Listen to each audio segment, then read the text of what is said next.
皆さん、お気に入りの飲食店はどこですか？皆さん、それぞれ頭に浮かんだと思います。では、そのお店に段差はありますか？皆さんにとってお店の段差は単なる景色だと思います。でも、私にとっては社会からあなたはここまでと線が引かれ、拒絶に感じてしまう。私は段差のないフラットな世界、この実現を強く願い、今ここにいます。幼少期は運動が苦手でしたが、負けず嫌いで勉強や部活に打ち込み、中学は管弦楽で日本一、高校ではお琴で日本2位、大学では公認会計士を目指し、専門学校とダブルスクールに全力投球でした。しかし22歳で難病 GNE ミオパチーと診断されます。全身の筋肉が徐々に衰え、やがて寝たきりになる。24歳で突然主治医から結婚や出産を考えるなら早い方がと言われ、診察室を出た私は泣き崩れてしまいました。彼に別れよう、あなたの人生まで無駄にしてしまうと伝えると、すぐにそっか。じゃあ今だね。とプロポーズされたのです。こんな私と結婚していいのかとの葛藤はありましたが、親族の了解を得て25歳で結婚、その後26歳で出産。直後から始まった車椅子の生活で直面したのは、社会との間に存在する無数の段差でした。車椅子ではバスには乗れません。お店には入れません。数多く拒絶され、社会の邪魔者なのかなと感じ、1年半もの間、家に引きこもってしまいました。そんな私に光を与えてくれたのは、息子が3歳の時に出会ったバリアフリービーチの情報でした。家族で初めて海を楽しめたこの経験から、バリアフリー情報があれば、車椅子ユーザーの世界が変わると着想を得て、2017年5月、みんなで作るバリアフリーマップ WheeLog をリリース。コンセプトは、あなたの行けたが誰かの行きたいに。情報を共有することで、健常者も障害者も誰かを助けることができます。アプリは10言語対応。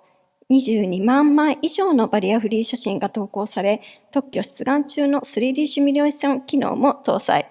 全国各地でイベントも開催されています。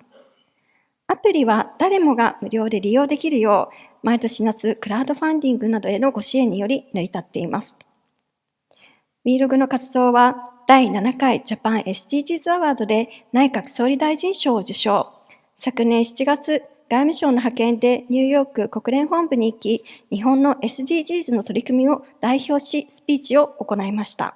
This journey has taught me that even though we have disabilities, we can contribute to society.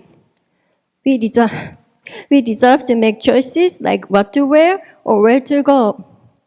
With the right support, even people with severe disabilities can live fully. I hope today encourages us to believe that we don't have to give up on anything. Together, we can create a world in which anyone can go anywhere. 途中、その壇上、その場にはいないはずの重度障害者の方々がまるで目の前にいるように見え、私は言葉に詰まりました。その瞬間、抱える困難や切実な願いを世界に伝えていこうと深く決意したのです。私は段差のないフラットな社会を実現したい。ですが、情報だけでは物理的な段差は消えません。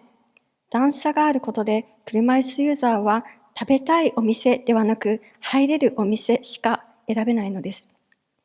現在、国土交通省の委員として、新しい店舗の段差に関する制度改革について協議を進めていますが、段差があることの弊害は世の中にまだ理解されていません。でも私は人が作った制度は人の手で変えられると信じています。なぜなら私が代表を務める患者会では16年という歳月をかけて人々の思いを集結させ国の制度を変えることができたからです。GNE ミオパチーの患者数は約400人と少なく、患者数が少ない薬は贅沢品と言われたこともありましたが、厚生労働省に対し204万質もの署名を提出し、超希少疾病の新薬開発制度が確立。それにより2024年3月、ついに世界初の治療薬が承認されたのです。現在、私は新薬の服用により体調が良くなっています。すでに手足はほとんど動かず、夜間は呼吸器を使用しており、日常生活のすべてにおいてサポートが必要ですが、周囲の支えと先人たちの努力の結晶により、私は飛行機や新幹線などで移動し、活動できているのです。残りの人生、私は恩返しと恩送りをしていきたいです。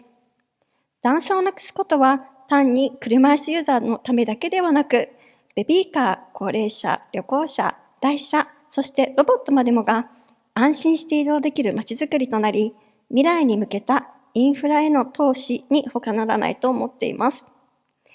皆さん、お願いがあります。段差のないフラットな社会を実現するために、今、ここから署名活動をスタートします。皆さんの声が集まれば、車椅子でも行きたいお店に行ける社会に近づけるはず。そうすれば、誰もが今よりもきっともっと生きていてよかったと人生を肯定できるようになると信じています。私は頑張ることは幸せなことだと思っています。いつか私の命が尽きる頃には、車椅子で入れないお店見かけなくなったねってみんなが笑っていられますようにと願っています。登壇させていただきありがとうございました。以上です。